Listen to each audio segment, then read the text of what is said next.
Bismillahirrahmanirrahim. Kita bicara masalah hati yang kita sudah tahu hadis Nabi SAW yang berbunyi di dalam jasad seseorang manusia ada gumpalan darah. Kalau dia baik maka akan baik semuanya, dia seperti rajanya, dan kalau dia buruk maka akan buruk semuanya. Itulah hati seseorang. Ulama membahas panjang lebar hadis ini, bahwasanya yang dimaksud dengan hadis ini adalah bagaimana hati yang diisi dengan dosa itu akan merusak seluruh anggota badannya, Jadi kalau misal ada satu saja penyakit hati, apa saja sifatnya, baik itu riya kah, iri dan dengki kah, apa saja, maka dipastikan itu akan merusak anggota tubuh dia. Artinya dari sisi penampilannya pun akan terganggu, mukanya, paras wajahnya akan berubah. Orang yang biasa iri dan dengki, wajahnya beda dengan orang yang hatinya nggak ada penyakit iri dan dengki. Beda.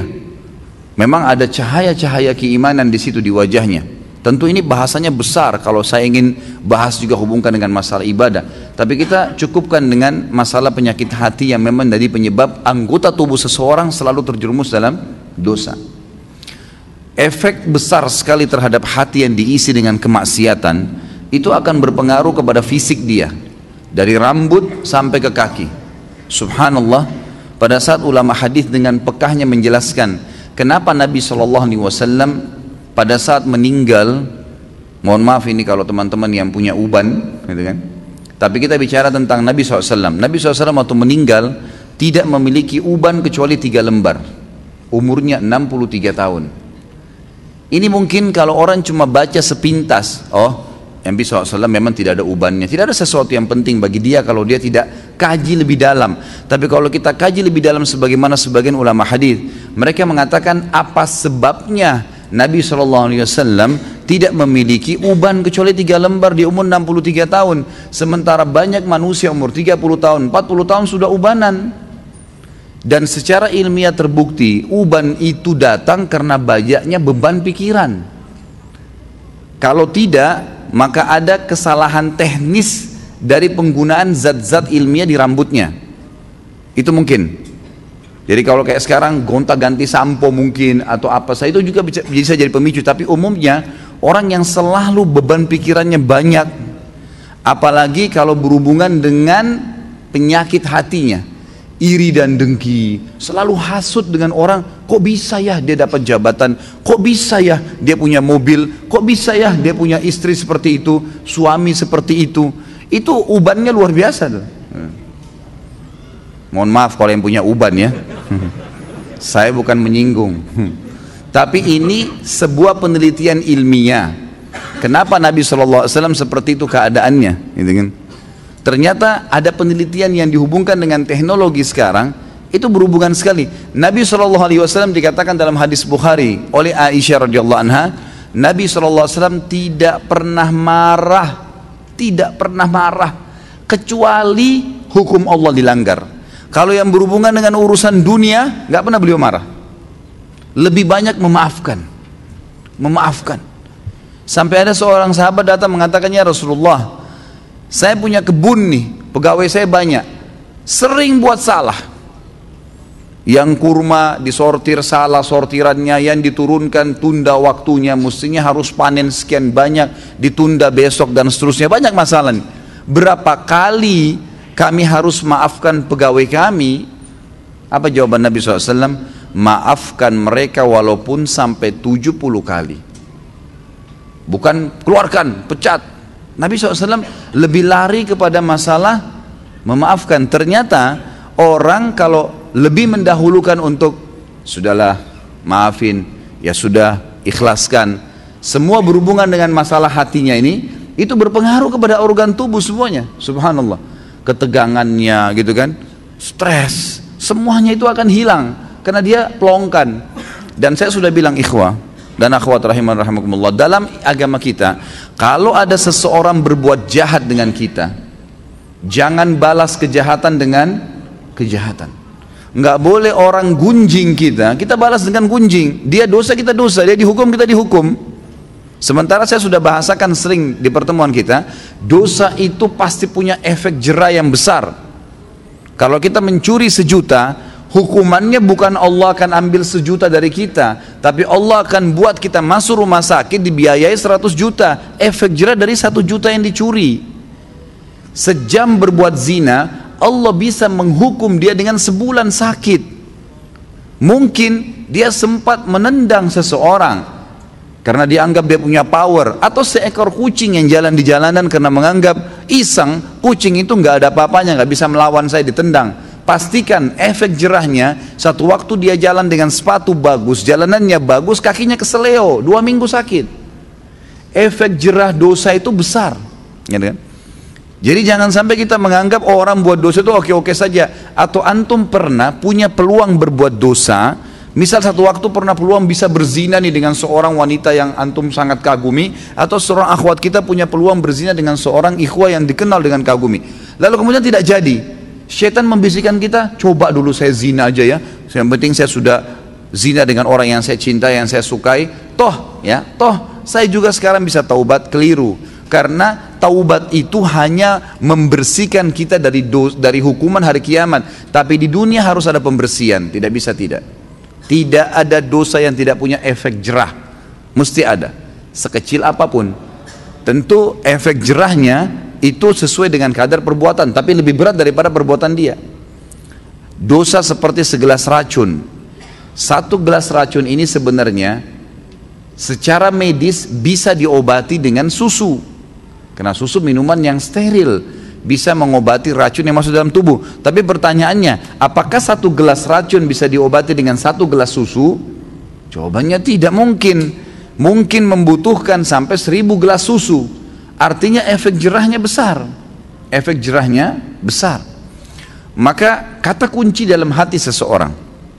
Makanya kata para ulama, bisikan syaitan agar seseorang terjerumus dalam dosa dimulai dalam hatinya. Selalu hati yang terbisik.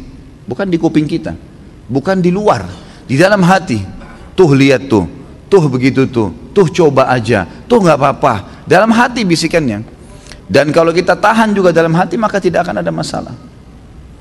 Jadi hati ini memang betul-betul raja nih, kata para ulama. Nabi SAW pernah kedatangan seorang laki-laki dalam hadis Bukhari, ya Rasulullah, wasiatkan saya. Nabi SAW tahu orang ini emosional. Kata Nabi, jangan kamu marah. Marah itu penyakit hati loh ya, di hati. Tapi dia teraplikasikan nanti dengan gerakan tangan, ekspresi wajah, tapi dia dari hati tuh. Nabi SAW ingatkan, jangan kau marah, hatimu tidak boleh.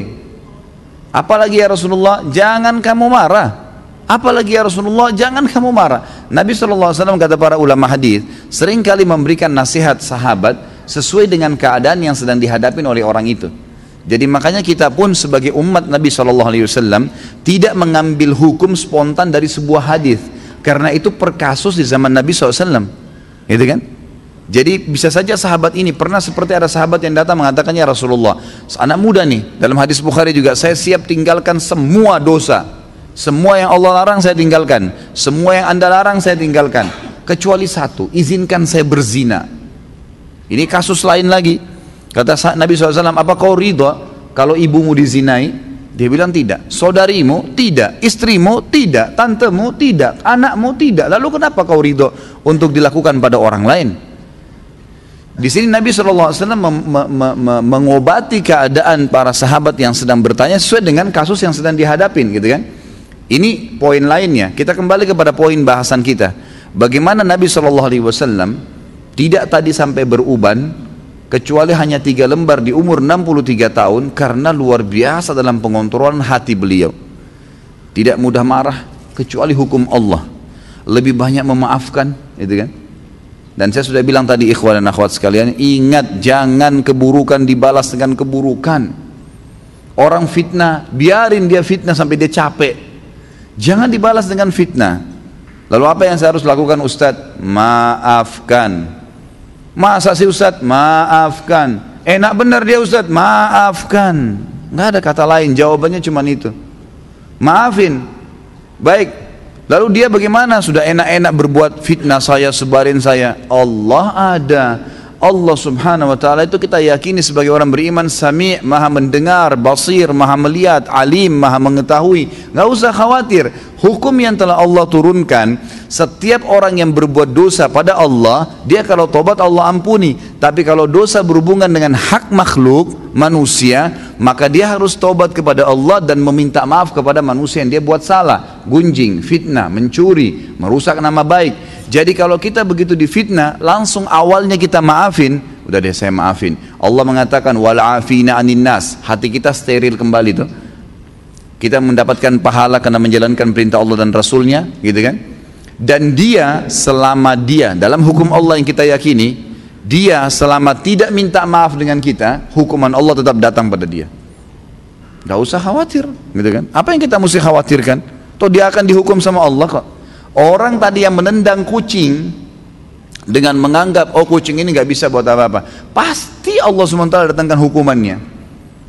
Jadi kalau antum tiba-tiba jalan baik-baik saja, sepatunya baru, jalannya bagus, tiba-tiba keseleo, coba muhasabah tuh. Biasanya kata ulama, Allah subhanahu wa ta'ala pada saat mendatangkan sebuah hukuman kepada seorang hamba, itu Allah lintaskan di benak dia dosa yang dia lakukan. Subhanallah. Misal ada orang tadi keselio, pada saat dia keselio, aduh sakit, itu terlintas pada saat itu atau beberapa saat setelah itu, apa yang menjadi penyebab dia keselio. Kalau dia jeli dia bisa tangkap tuh, oh ternyata dulu pernah ada orang yang saya tendang nih, pernah mencuri sepatu, pernah apalah gitu kan, pelaku-pelaku yang dilakukan, maka datang hukuman tersebut. Orang kalau masuk rumah sakit tiba-tiba kemudian dirawat di rumah sakit selama 3 hari harus dirawat, demam berdarah atau penyakit apa saja ya. Kemudian dia pada saat sakit, pastikan kalau dia peka, kalau dia kembali kepada Allah, dia bermuhasabah, ya Allah ini apa penyebab dosa saya bertobat sama kamu kalau seandainya ada perbuatan salah, itu pasti terlintas di benaknya apa penyebabnya tuh. Misal tiba-tiba dia teringat, oh dulu pernah dia minum khamar, oh dulu pernah dia buat sesuatu yang haram, terlintas tuh istighfar kepada Allah, gitu kan. Seperti itu. Jadi hati memang betul-betul dikatakan sini mahkota. Dan saya lupa ya, saya tidak tahu apa saya pernah sampaikan di pertemuan lalu atau sebelumnya tentang masalah bagaimana hati itu, teman-teman sekalian, betul-betul harus disterilkan. Seperti sebuah ruangan yang steril sekali, hati itu. Kalau hati ini antum buka seperti ruangan, sebuah ruangan, jendelanya terbuka, pintunya terbuka. Di dalam ruangan berserakan tulang-tulang bekas makanan, baju kotor, makanan-makanan yang sudah basi. Apa jadinya ruangan itu? Masuk serangga dan binatang nggak? Hah? Masuk nggak? Kok cuma ngangguk-ngangguk? Masuk kecoak, masuk nyamuk, masuk lalat, masuk burung, masuk anjing, beragam macam. Tapi kalau ruangan itu bersih, ditutup jendela dan kacanya, maka tidak akan ada masuk apa-apa. Bahkan tidak ada nyamuk seekor pun, gitu kan.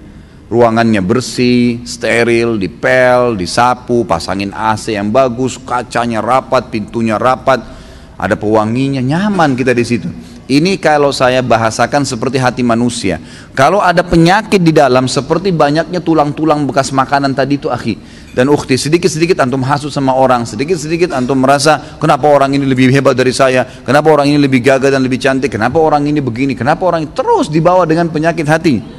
Maka seperti hati tadi yang penuh dengan ruangan yang penuh dengan barang-barang yang rusak tuh, baunya nggak enak. Dan lebih parah lagi, ada orang dijaga sama dia, penyakit hatinya itu dijaga, dibiarkan dengan cara juga pintu hatinya terbuka. Jadi dia tidak taubat kepada Allah, tidak ditinggalkan, maka setan-setan pada datang tuh, terus menerus datang.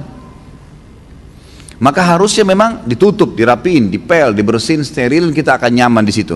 Makanya Allah Azza wa Jalla mengatakan dalam Al-Quran, salah satu ciri orang yang akan selamat hari kiamat dengan mudah, bahkan saya bisa bahasakan selamat masuk surga tanpa hisab, Allah mengatakan illa man atallaha biqalbin salim. Orang yang datang kepada Allah hari kiamat dengan hati yang bersih, steril, nggak ada apa-apa di situ. Ingat, terus saya ulangi, ingat ikhwan dan akhwat sekalian, jadikan sebagai peringatan bahasa ini.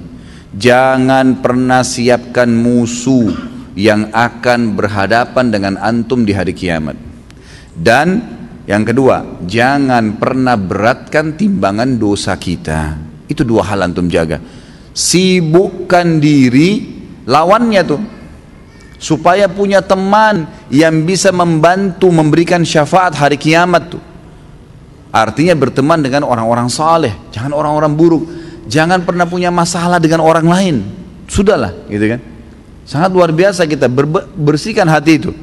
Dan juga yang kita sibukkan sehari-hari adalah amal soleh yang memberatkan timbangan amal soleh kita nanti hari kiamat. Jangan dosa yang justru bermasalah buat kita nanti di hari kiamat. Harusnya kita faham poin-poin seperti ini. Para ulama salaf dulu, mereka itu kalau berbicara ikhwah dan akhwat sekalian, mereka hanya mengucapkan kata-kata yang berbau nasihat, berzikir, membaca Al-Quran, atau menanyakan kabar orang lain. Berputar di 4 hal ini. Nggak ada yang lain. Nggak pernah gunjing, nggak pernah fitnah, nggak pernah menghina, nggak pernah kata kasar, nggak pernah. Kata Nabi SAW, laisal mu'minu bit-ta'ani walal la'an. Bukan sifatnya orang mukmin itu ta'an, suka mencaci maki orang, menuduh orang, menyalahkan orang lain, menghina dengan kata kasar dan seterusnya. Dan juga la'an, suka ya mendoakan keburukan bagi orang lain. Baik Ustaz, kalau ada orang kebetulan punya kelebihan di hadapan saya, jabatannya lebih bagus, fisiknya lebih sempurna, secara materi lebih mapan, lebih pintar, apa yang saya harus lakukan? Renungi hadis Nabi SAW yang berbunyi, manusia 4 tingkatan. Yang pertama, Allah berikan kepadanya ilmu dan harta. Luar biasa, sudah cerdas, gagah, pinter, gitu kan? Kemudian kaya raya. Dan kata Nabi SAW, dia habiskan keduanya di jalan Allah. Ilmunya diajarkan, kemudian juga hartanya diinfakkan. Datang golongan yang kedua, yang Allah berikan kepadanya harta. Maaf, diberikan ilmu tanpa harta. Berilmu, faham ilmu agama, tapi keadaan ekonominya biasa. Dia lihat orang yang punya kelebihan nih, apa yang dia lakukan? Dia mengatakan, ya Allah, kalau engkau memberikan kepadaku seperti kau berikan kepada dia, aku akan lakukan seperti dia atau bahkan lebih. Kata Nabi SAW, fahuma fi ajri sawa, dua-duanya akan sama pahalanya. Karena memang yang kedua ini nggak punya harta, maka dia hubungkan itu dengan tekad yang kuat, niat yang baik kepada Allah SWT. Kalau dia dikasih, dia akan lakukan. Allah dengan kemahaadilannya berikan. Si yang pertama nggak dizalimi, dia dapat semuanya. Tapi yang kedua diberikan kelebihan oleh Allah SWT karena tekadnya yang baik. Golongan ketiga, orang yang Allah berikan kepadanya harta tanpa ilmu, nggak ada ilmunya, kaya raya tapi luar biasa, cuma nggak tahu mana halal mana haram, nggak pernah tahu masalah urusan akhirat, ada surga dan neraka, nggak pernah berpikir kalau mati di alam barzah nanti akan ada masalah kalau dia banyak dosa. Diberikan, dihabiskan hartanya di jalan kemaksiatan kepada Allah, bangun diskotik, bar, sibuk dengan itu. Kemudian datang golongan keempat, ini yang luar biasa ya. Kejahilan yang luar biasa. Jangan jadi golongan ketiga aja, nggak boleh, apalagi golongan keempat. Orang yang tidak dikasih ilmu, nggak dikasih harta, miskin, ya kan gitu, dan juga tidak ada, bodoh, nggak ada ilmunya. Yang dia jadikan tolak ukur bukan golongan pertama sama kedua, tapi golongan ketiga. Orang kaya raya yang bangun hotel sana sini banyak kemaksiatannya, diskotik dan seterusnya. Orang-orang yang banyak tiap hari bermaksiat kepada Allah SWT, lalu dia bilang, kalau saya punya harta seperti dia, saya akan buat yang sama. Maka kata Nabi SAW, fahuma fi wazri sawa. Ini orang ini sama-sama dosanya. Rugi nggak kira-kira? Udah miskin di pinggir jalan, rumahnya sudah gubuk, nggak ada ilmunya, bodoh. Kemudian di sebelah gubuknya ada orang bangun hotel atau diskotik, keluar pakai mobil Mercy, tiap hari mabuk, berzina, gonta-ganti pasangan. Lalu dia bilang, coba saya kaya seperti dia, saya akan buat sama. Lalu kita yang di gubuk itu sudah susah hidupnya, dikasih dosa yang sama dengan dia, kita nggak lakukan, padahal tekadnya maunya seperti itu. Maka ini kata Nabi SAW, fahuma fi wazri sawa, ini sama dosanya. Jadi selalu jadi tolok ukur orang yang berprestasi dan baik, Allah berikan kebaikan-kebaikan padanya, lalu dia habiskan di jalan Allah. Yang kedua yang kita harus lakukan, berdoa kepada Allah Subhanahu. Tadi bertekad ya, yang pertama. Yang kedua kita berdoa. Saya bilang begini ikhwan dan akhwat sekalian, kalau ada orang yang Allah berikan kelebihan, apapun kelebihan yang kita tahu itu, ilmu kah, materi kah, ya, kelebihan fisik lah, apa saja. Maka saya bilang, misal ada teman saya Ustadz ganteng, ada teman saya cantik, ada teman saya pintar, ada teman saya kaya. Apa yang saya harus lakukan? Bertekad melakukan perbuatan seperti apa yang dia lakukan kalau positif di jalan Allah. Dia bersedekah, kita juga bertekad seperti itu. Dia lakukan apa saja, memang kita tidak punya kemampuan untuk melakukannya, maka kita tekadkan untuk itu, diniatkan dan dilakukan. Kalau betul-betul tekad ya, niat yang diikuti dengan tekad. Jadi kalau betul-betul ada harta memang dia akan keluarkan. Yang kedua, mendoakan dia, ini yang jadi saksi bahasan nih, memperbaiki hati kita. Mendoakan dia agar Allah tambahkan kelebihan itu. Ada orang gagah dan cantik, semoga ya Allah engkau berikan dia lebih baik daripada itu. Lebih sudah kaya, ya Allah berkahi rezekinya. Kalau dia sudah pintar, ya Allah berikan kepintaran tambahan. Loh kok bisa Ustaz? Dia udah kaya kok, dia udah gagah, dia udah cantik, dia udah pintar, ngapain saya doakan lagi? Dengarkan hadis Nabi SAW, hadis sahih riwayat Imam Muslim. Kata Nabi SAW, siapapun mendoakan saudaranya Muslim, maka di atas kepalanya malaikat berkata, walaka mithluhu walaka mithlu. Kau akan dapat sama, kau akan dapat sama. Artinya kita bilang, ya Allah berikan dia kekayaan, sebenarnya kita sedang mendoakan diri kita sendiri. Dan doa ini diaminkan oleh malaikat yang langsung berhubungan dengan Allah Azza wa Jalla. Artinya kita kalau lihat orang kaya, ya Allah berkahi ya Allah, kita sedang minta diberikan kekayaan, tambahkan kekayaan dia. Kita minta tuh. Dan juga kata para ulama, dengan doa ini kalau Allah ijabah, maka selama mulai detik itu, selama dia ya, diberkahi hartanya lebih banyak, semenjak itu semua pengeluaran dia yang berbau pahala kita panen pahalanya, karena kita mendoakan. Jadi ada keterlibatan pahala ke dia, ada doa untuk kita pribadi. Itu kan luar biasa itu. Dan ini semua ujung-ujungnya sebenarnya untuk mensterilkan hati seseorang.